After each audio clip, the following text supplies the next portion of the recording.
Salut, aujourd'hui c'est reparti pour une petite balade exploratrice à la recherche des vestiges de 14-18. Alors il fait magnifiquement beau, franchement pour un mois de février c'est génial. On est le 25 février 2021 et je suis à la campagne, sur les hauteurs de Bizel et de Meuslargues qui est par là. Bizel, donc village du Sungo qui est juste derrière cette crête.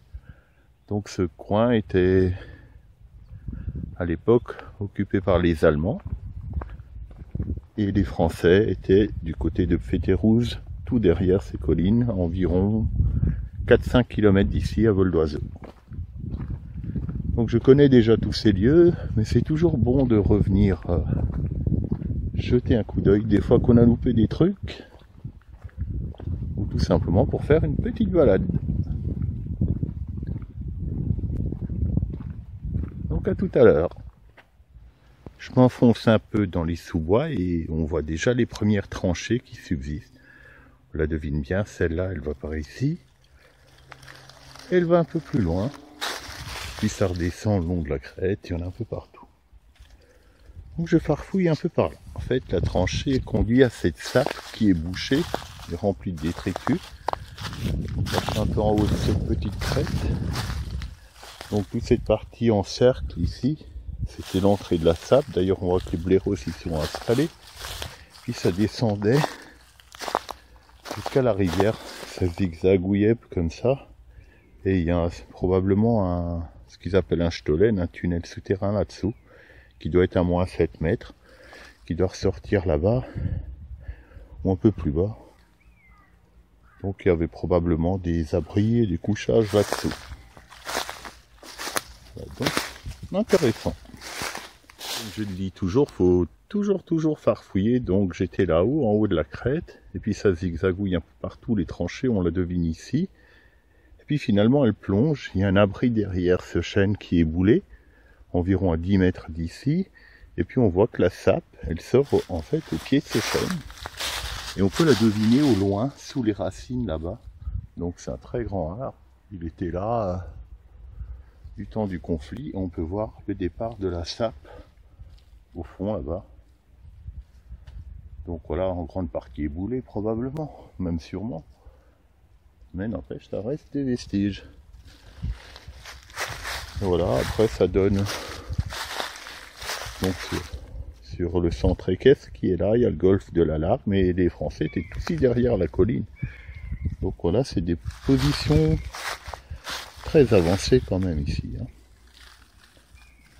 Donc maintenant je vais me balader un peu dans ce sens sur quelques kilomètres, un peu observer des choses que j'aurais éventuellement loupées.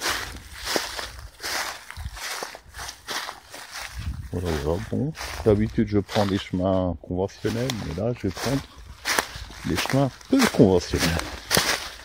Je vous montre quand j'y suis l'ancien emplacement de l'abri, du contrôle Saint-Pré qui a disparu aujourd'hui. Donc c'est cette excavation, c'était recouvert de tôle et puis ça a été prélevé. Si on creusait en bas, on retomberait sur la sortie qui allait à la tranchée, puis à la sape un peu plus bas, puis on était en haut. Ben, c'est reparti. Cette fois, je suis un peu sorti de ce bois que vous voyez là et je vais dans ce sens. Donc par ici. Et je me trouve sur l'ancienne voie ferrée de 60 qui alimentait cette partie du front qu'on appelle le bois pointu. Donc il commence ici et il va un peu plus loin là-bas. Et donc il y a eu de sacrés combats à cet endroit qu'on appelle également l'Entrelargue par là. Donc les Français étaient par ici et les Allemands par là. Donc ici il y a une petite rivière qui passe là en bas. Je me souviens plus trop de son nom, il me semble que c'est le Grumbach, mais je suis pas certain. Donc à vérifier, c'est en fait la rivière le ruisseau qui jette dans la Largue et qui passe par Meuslargues. Voilà, donc ici c'était vraiment un coin très sensible. Donc il y a eu pas mal de morts également, et donc ça c'était le tracé de la voie ferrée de 60, donc empruntée par les Allemands. À savoir qu'il y avait l'équivalent côté français, même tiré par des mulets. Et on voit dans cette décharge, on trouve encore des traverses de chemin de fer Et on peut bien voir que c'est pas du 1 mètre, mais que ça doit être du 60. On voit les trous, les emplacements des rails. Donc il y en a par là, et puis il y en a un peu plus bas enfoncé. Je l'ai vu sur les 4 autres qui sont là. Parce que les traverses modernes, en fait, les trous sont plus proches du bord et ça dépasse que de ça. Donc il y a je dis pas que c'est ça, mais il y a de fortes chances que ce soit les traverses d'origine qui ont été simplement récupérées puisque laissées sur place. Donc ça reste à confirmer, mais ça m'étonnerait pas plus que ça. Donc je vais m'enfoncer un peu par là et puis oui, voir éventuellement si j'ai loupé quelque chose. Ce qui est intéressant ici, c'est toutes ces buttes qu'on peut voir ici. Là on peut deviner ma hauteur, hein. Je fais quand même 1,80 m. Hein. Et donc chacun de ces talus qu'on peut deviner ici, en fait il était à ciel dégagé, puisque d'après ma carte, que j'ai toujours sur moi dans mon téléphone et le lidar, cette forêt n'existait pas. Enfin ce bois, hein, puisque c'est pas très grand. Donc chacune de ces buttes était en fait visible des Français qui se trouvaient également par là-bas. Et d'après la carte d'époque que j'ai de Bizel, une de ces crêtes est indiquée comme observatoire, donc je vais voir s'il y a quelques traces, quelques vestiges ou une butte. Donc c'est fou comme en 100 ans ça poussait quoi. Mais on voit que même ce chêne il est pas bien gros. Hein. Donc les Allemands étaient ici, hein. On peut vraiment deviner leur position, hein, qui zigzagouillait par là. Donc je vais un peu vadrouiller.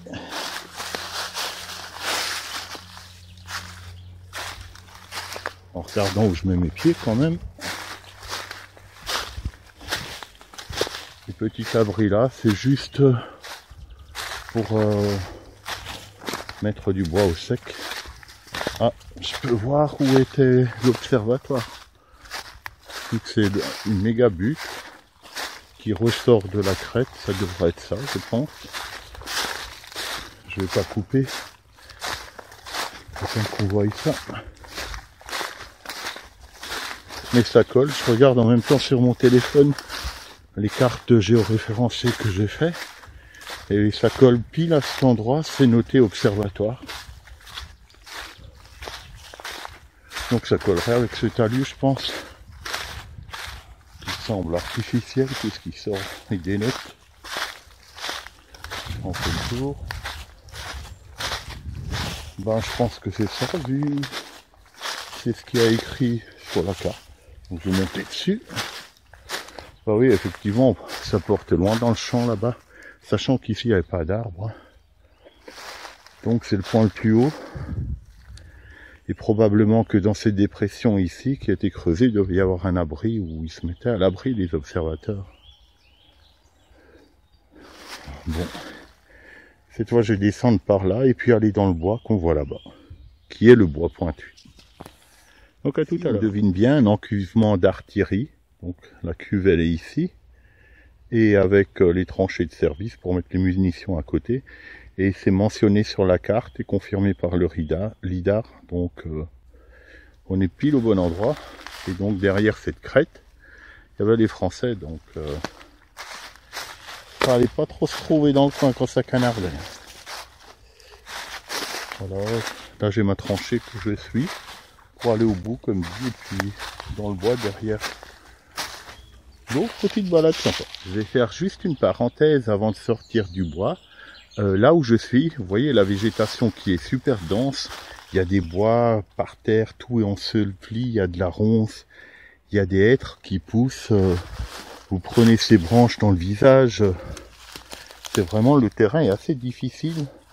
Ça rend pas bien la vidéo, mais je peux vous garantir, vous rentrez pas là-dedans. C'est vraiment des ronces, ça vous déchire.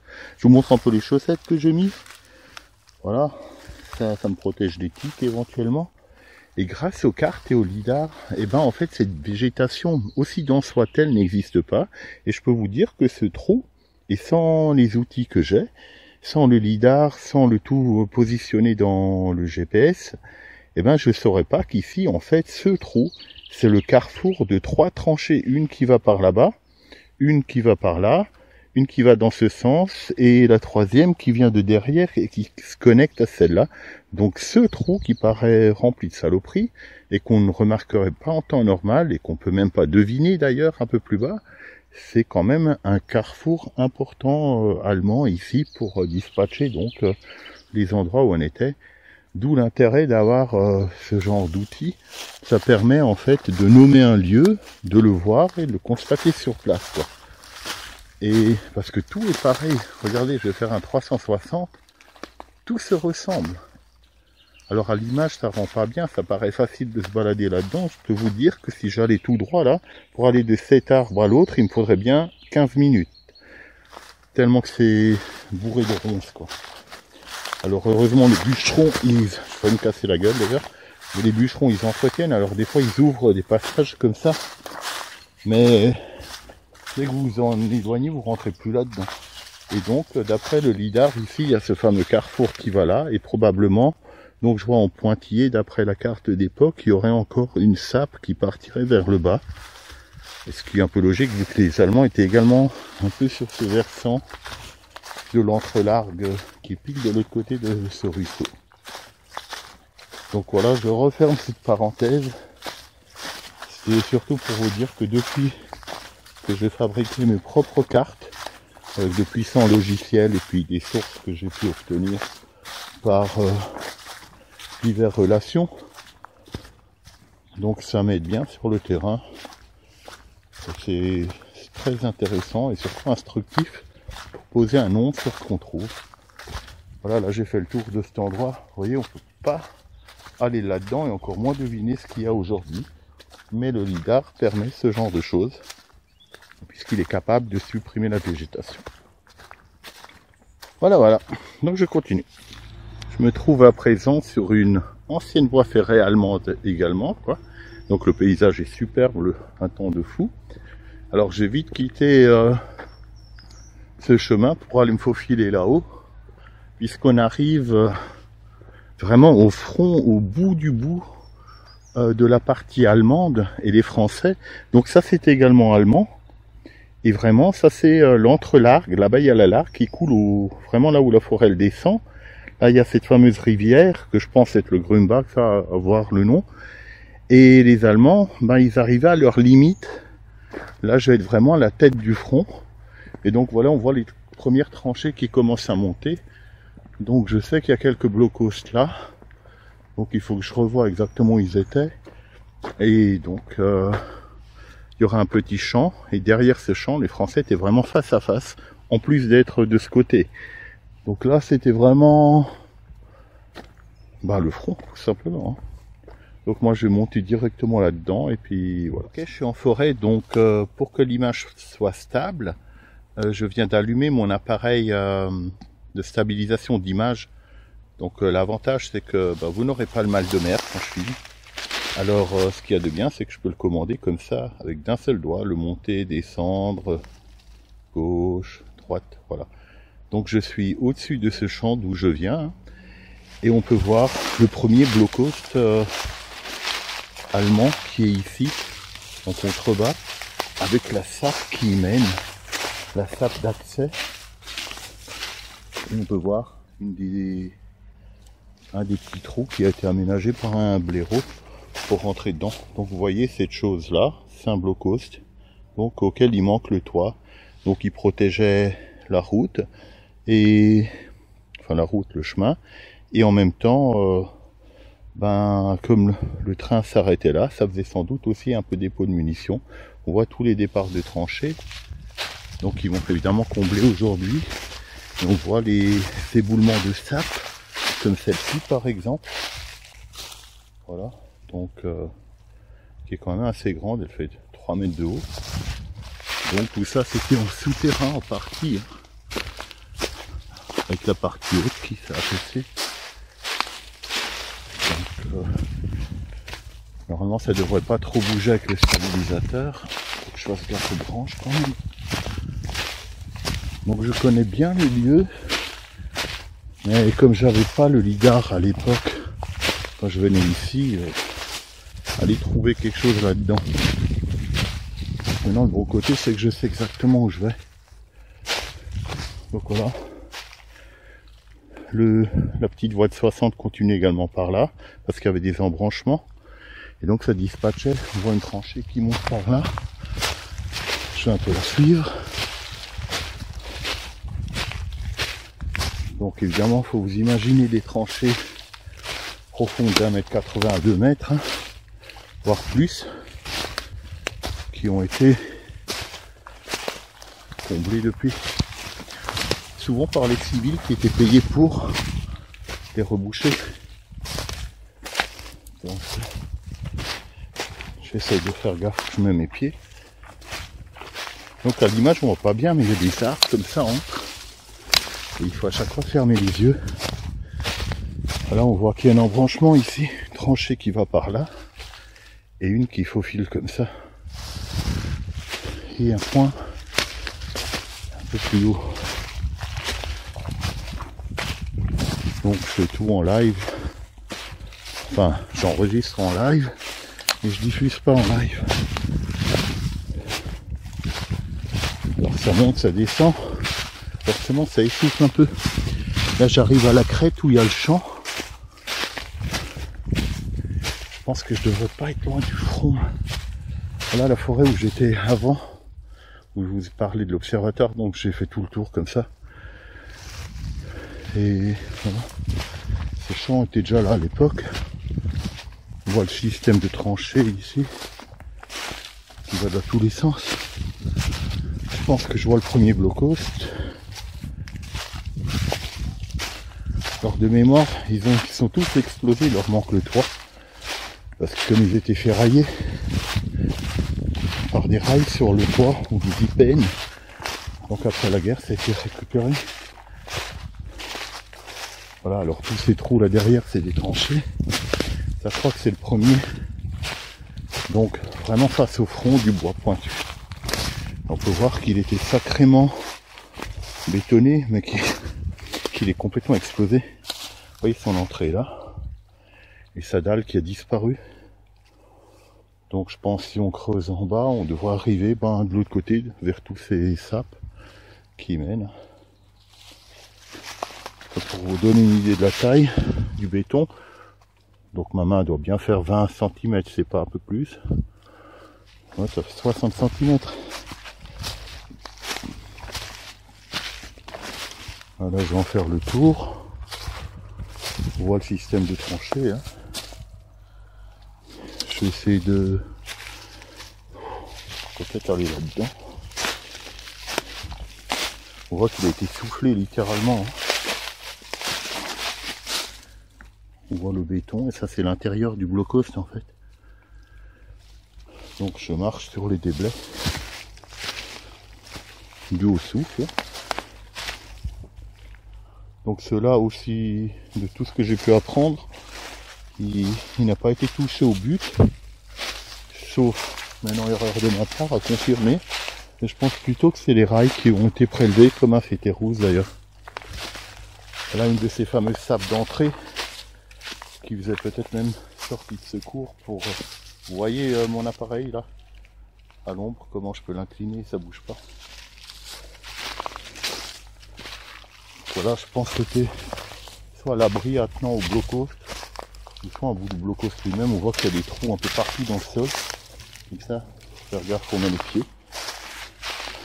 Donc voilà, on est au point le plus haut ici. Et donc, derrière ce champ, en fait le milieu du champ, c'était la ligne de démarcation. Les Allemands étaient ici, les Français là-bas. Donc au bois pointu, et ici on est à l'entrelargue. On entend les bûcherons qui coupent des arbres. Tant que c'est pas des chasseurs qui me tirent dessus, ça me va très bien. On voit comme ça c'est creusé. Là c'est un reste d'arbres d'époque. Souvent il y avait du barbelé dedans, c'est pour ça qu'ils ne coupaient pas les bûcherons. D'ailleurs on peut le voir. Regardez bien ce barbelé, comme il est serré. Et on voit que l'âme elle est carrée au milieu ici, regardez bien. Je vais essayer de m'approcher. Et ça c'est souvent au début de guerre, ils avaient pas mal de ferraille. Et du coup ils pouvaient se permettre de mettre une âme carrée. Et puis pas mal de barbillons. Et après plus la guerre avançait, 1917-18, il y en avait de moins en moins pour finir simplement par un simple bout de ferraille. Donc là on voit que ça a été tout de suite fait en début de guerre. Donc les bûcherons ne le coupaient pas à ras parce que ça évitait de se prendre un morceau de ferraille dans la chaîne de tronçonneuse qui pouvait... Enfin, tout bûcheron vous dira que c'est pas bon, hein. Ni pour la lame, ni pour ses jambes. Donc voilà. Donc c'est un grand complexe, hein, ça, tout ce qu'on vient de voir. Ah, une perdrix qui vient de décoller. C'est hallucinant, elle était devant moi, elle n'a pas bougé. Donc je vais m'éloigner pas qu'elle a son nid. Ouais. C'est fou comme ça peut se planter ces trucs, hein. Voilà, alors ici, il y a tout le complexe d'abri qui est là. Mais dès que je me tourne un peu, on peut voir qu'il y avait deux gros blocos ici. Le premier qui est là, moi je l'appelle le blocos carré. Celui qu'on vient de voir pour vous situer, il est ici. Ensuite, il y a celui-ci qui est là. C'est du saut bleu. Après, il y en a un troisième là-bas, il y a un peu plus bas. Donc, je vais juste couper un instant, j'ai mes lacets de défait et du coup, je peux pas marcher. Voilà, je me suis pris un barbelé, ce qui m'a défait le lacet. Donc, on peut voir comment étaient faits ces blocos là. Donc, pour la plupart, ils sont dans ce genre. Je crois que j'ai mis ma machine un peu à l'envers. Voilà, là, elle est bien. Donc, on peut voir qu'il y avait une chambre de tir là, une de ce côté. Puis l'entrée qui était sans doute par ce souterrain qui est comblé aujourd'hui juste là. Donc ça doit faire, c'est un carré de 2,50 m sur 2,50 m qui devait être fortement bétonné, mais comme dit, quand il n'y a pas les plafonds uniquement, ça veut dire que on est venu prélever de la ferraille ici. Donc pareil pour celui-ci, hein, qui a pris cher. Et là où vous voyez le tracteur, c'est-à-dire juste là, c'est le bois pointu. Donc là-bas, il n'y a pas de fortification française, mais il y a beaucoup de trous et de positions enterrées en terre.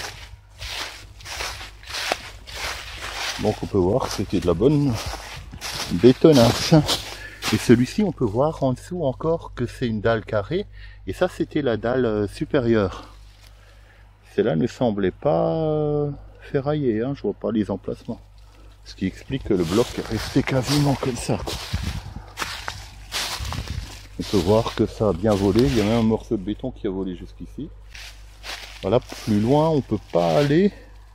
Sachant que c'était un no man's land, tout ça c'était barbelé et sans doute piégé. Donc c'était vraiment, là vous êtes vraiment au plus proche des deux ennemis. Donc les Français là, les Allemands là. C'était même ici dans notre secteur de la Largue. L'endroit du front quasiment le plus proche, ils pouvaient s'entendre parler, hein, il y a moins de 100 mètres.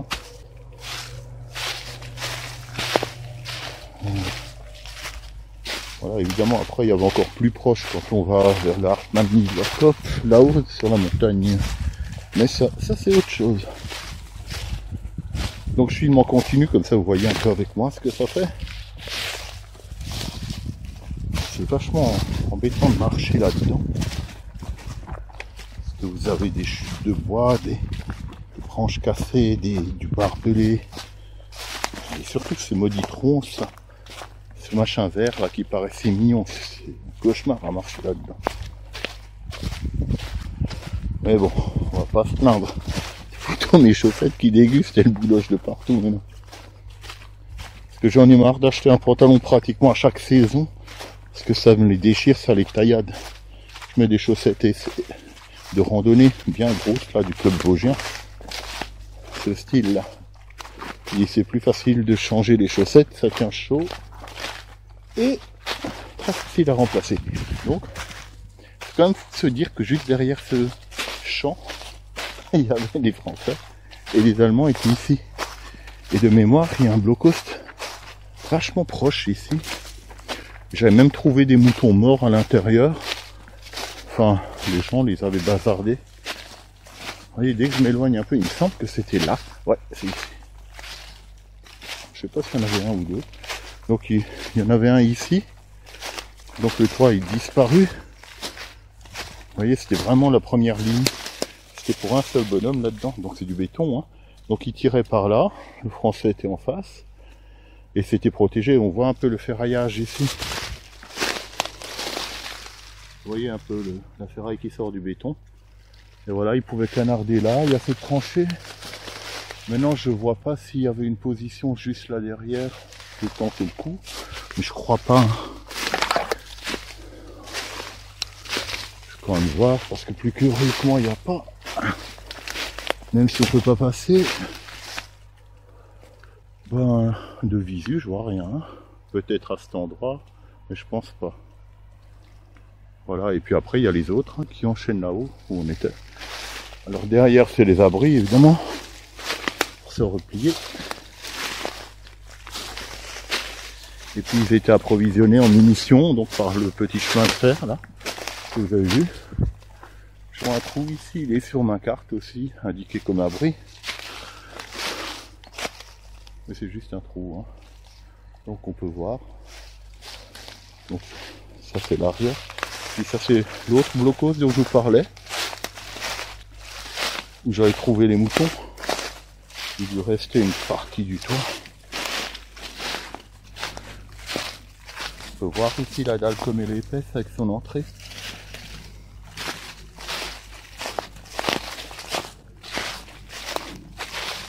Donc ils l'ont quand même fait sauter pour voir s'il y avait des rails, mais comme il n'y en a pas, ils l'ont laissé. Voilà, on voit son accès par le dessous. Le dessus éclaté. Et le tout petit créneau de tir, c'est ça en fait.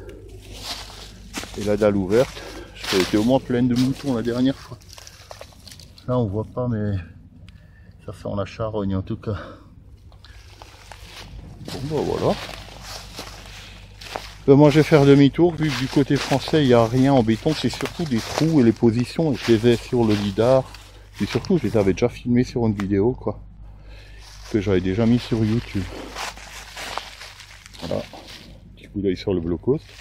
Donc je vais faire demi-tour et puis normalement il me semble qu'il y avait encore un blocos, le premier là-bas.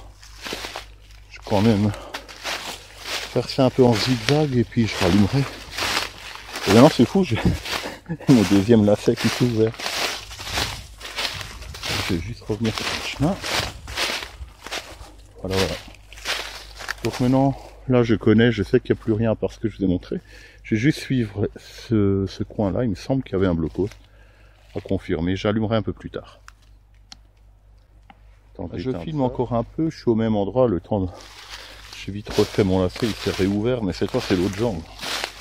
Ça vous donne une idée du nombre de ronces. J'en profite pour jeter vite un coup d'œil sur ces talus.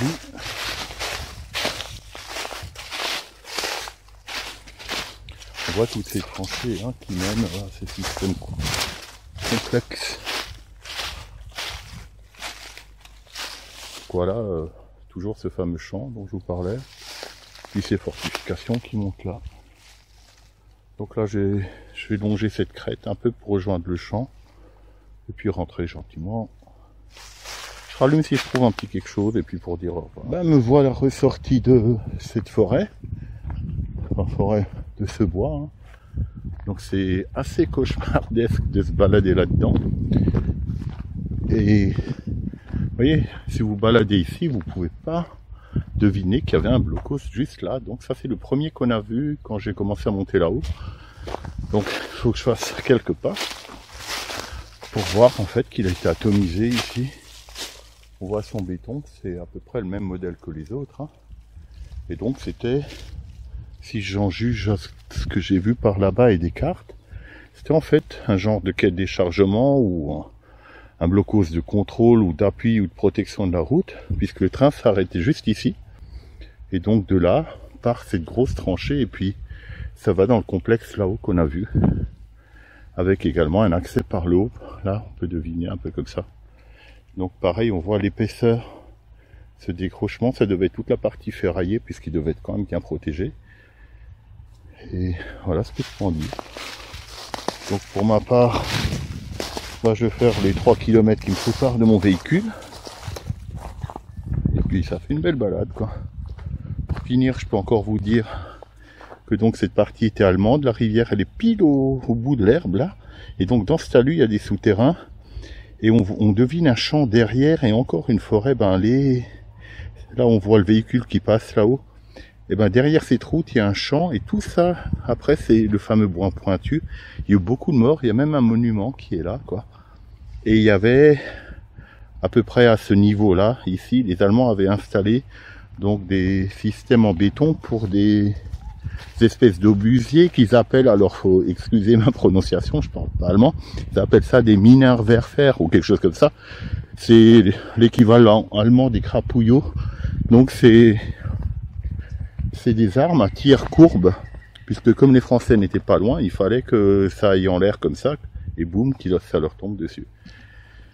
Donc voilà, vous me voyez quand même. Donc je transpire un peu vu que je crapahute là-dedans. Bah, je vous dis à bientôt, et puis si je trouve des trucs sympas à filmer, vu le confinement et tout ce qu'ils nous font là ces derniers temps, donc j'y vais en fonction de mon temps libre, et puis voilà, ça me fait une balade, et puis je filme, s'ils nous autorisent, quoi, évidemment. Salut! Quelques jolies images pour finir, et à ciao!